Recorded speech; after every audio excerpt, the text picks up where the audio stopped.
मेघा की डोली दरवाजे पर खड़ी थी।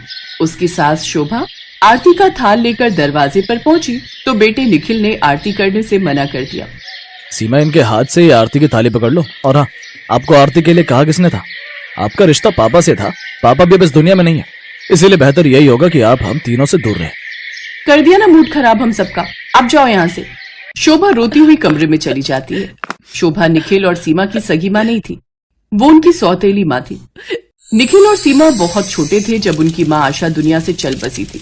निखिल के पिता राजेश ने रिश्तेदारों और परिवार वालों के कहने पर शोभा से दूसरी शादी। निखिल और सीमा को माँ का प्यार मिल सके इसलिए शोभा ने खुद के बच्चे नहीं किए, पर बचपन से ही निखिल और सीमा के मन में शोभा के लिए बहुत नफरत भरी हुई थी। ये नफरत निखिल के मामा मामी ने ही उनके मन में भरी थी। आज भी वही दोनों उनके मन में नफरत भरने से पीछे नहीं थे। दोनों की बातें मेघा सुन लेती है।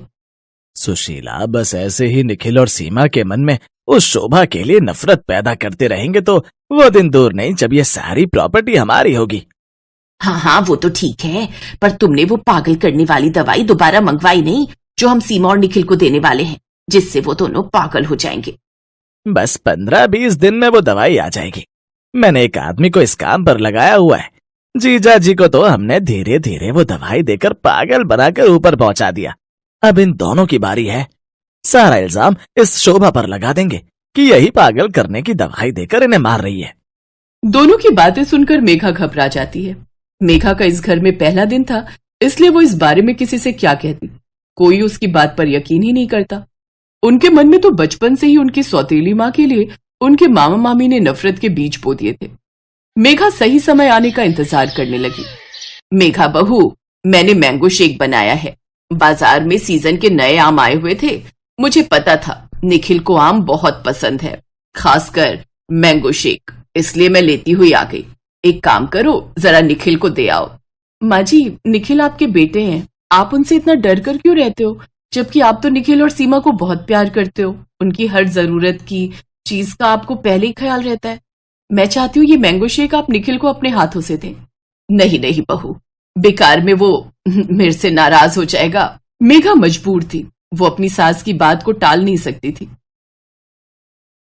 वो निखिल के लिए मैंगो शेक लेकर जाती है। मैंगो शेक देखकर निखिल बहुत खुश होता है और गटागट पीने लगता है। वाह, मैंगो शेक! मेघा, मुझे पता था कि तुम आते से ही मेरी पसंद की सारी चीजों का ख्याल रखने लगोगी। तुम्हें कैसे पता चला कि मुझे मैंगो शेक बहुत पसंद है, और खासकर ये मैंगो शेक? आपको पसंद आया मैंगो शेक? हाँ, बहुत टेस्टी बना था, थैंक यू। तभी सीमा कॉलेज से आ जाती है, पर सीमा थोड़ी गुस्से में थी। निखिल भैया, ये सौतेली माँ अपने आप को समझती क्या है? मेरे से बिना पूछे मेरी कॉलेज फीस भरने के लिए ये कॉलेज कैसे गई? मैंने वहां पर सबको बोला हुआ है कि मेरी माँ इस दुनिया में नहीं है, ये मेरी सौतेली माँ है। मेरे कॉलेज में आकर मेरी सगी माँ बनने की कोशिश क्यों कर रही थी ये?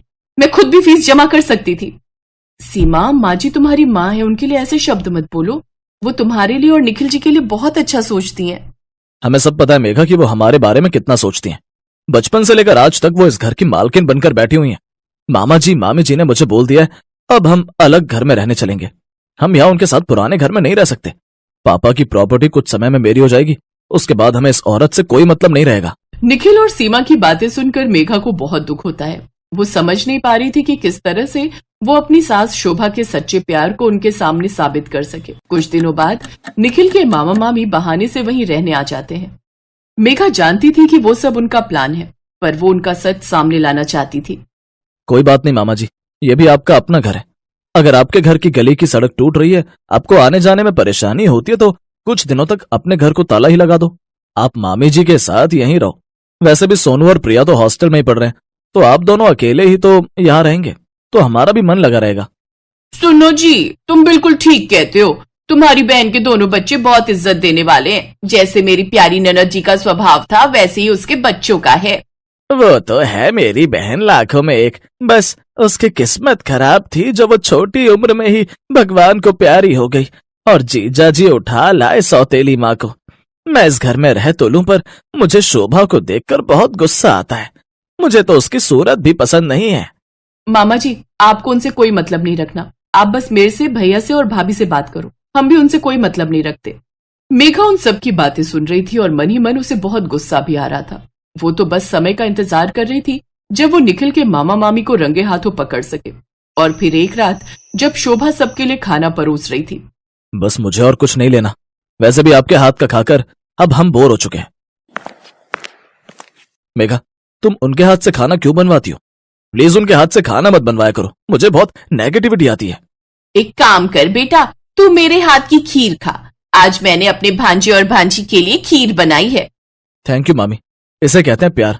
मामी हमारी अपनी है। मेघा, तुम उस औरत की ज्यादा तरफदारी करती हो ना। पता नहीं तुम्हें क्या पट्टी पढ़ाई है उस औरत ने कि तुम सही और गलत में फैसला ही नहीं ले पाती हो। इसी वजह से ना मेरा तुमसे भी बात करने का मन नहीं करता। मुझे नहीं पता था कि मैं तुमसे शादी करके यहाँ लाऊंगा तो तुम मेरी सौतेली माँ के साथ कोई रिश्ता रखने वाली हो, वरना मैं तुमसे शादी करता ही नहीं। अरे तुम दोनों क्यों लड़ रहे हो? अभी तुम दोनों की नई नई शादी हुई है, इतनी लड़ाई करना अच्छी बात नहीं है। निखिल की मामी जैसे ही कटोरी में खीर डालकर उसको देती है, तभी शोभा रसोई से आती है और खीर की कटोरी फेंक देती है। ये क्या किया तुमने? ये खीर क्यों फेंक दी? मैंने अपनी आंखों से सुमित्रा को खीर में कुछ मिलाते हुए देखा था। पता नहीं, पर कुछ तो सुमित्रा ने खीर में मिलाया है। मैंने खीर में क्या मिलाया है? अरे मैंने खीर में चीनी मिलाई है, थोड़े ड्राई फ्रूट डाले हैं, और क्या मिलाऊंगी? आप जानबूझकर मेरे मामा मामी पर झूठा इल्जाम लगा रहे हो, और आप सौतेली हो या नहीं, मुझे तो कभी कभी आप पर शक होता है कि आप हमारे खाने में कुछ मिलाकर ना दे दो। अब मेघा को सच बताना था, वो चुप नहीं रह सकती थी। माँ जी सही कह रही हैं, आपके मामा मामी बिल्कुल ठीक नहीं है। इन्होंने आपके पापा को खाने में भी हमेशा दिमाग को पागल करने वाली दवाई मिलाई थी, जिस कारण वो सदमे का शिकार होकर बीमार हो गए और इस दुनिया से चले गए। अब ये दोनों आप दोनों को भी पागल करना चाहते हैं ताकि ये सारी प्रॉपर्टी अपने नाम कर ले। अचानक से निखिल का मामा अपनी जेब से बंदूक निकाल लेता है और सीमा की कनपट्टी पर रख देता है। अब निखिल के मामा मामी अपने असली रूप में आ जाते हैं। निखिल भैया बचाओ, मामा जी मुझे गोली मार देंगे। चुपचाप प्रॉपर्टी के पेपर पर साइन कर दे, वरना सीमा को जान से मार दूंगा। अचानक मौका देखकर शोभा पीछे से मामा को धक्का दे देती है। सीमा तो बच जाती है, पर गुस्से में निखिल का मामा शोभा को गोली मारता है। मेघा अब तक पुलिस को फोन कर चुकी थी। पुलिस आती है और निखिल के मामा मामी को पकड़कर ले जाती है। उन्हें तो अपने किए की सजा कानून देता है, पर निखिल और सीमा ने बचपन से जो शोभा के सच्चे प्यार को ना पहचानने की गलती की थी, उसके लिए उन्हें बहुत दुख होता है। हमें माफ कर दो माँ, हम आपके सच्चे प्यार को नहीं पहचान पाए। माँ, अगर आज आप न होते तो मेरी जान ही चली जाती। हमें माफ कर दो माँ। शोभा की आंखों में खुशी के आंसू थे। बच्चों के जिस प्यार को वो हमेशा से तरसती रही, आज उसे मिल गया था।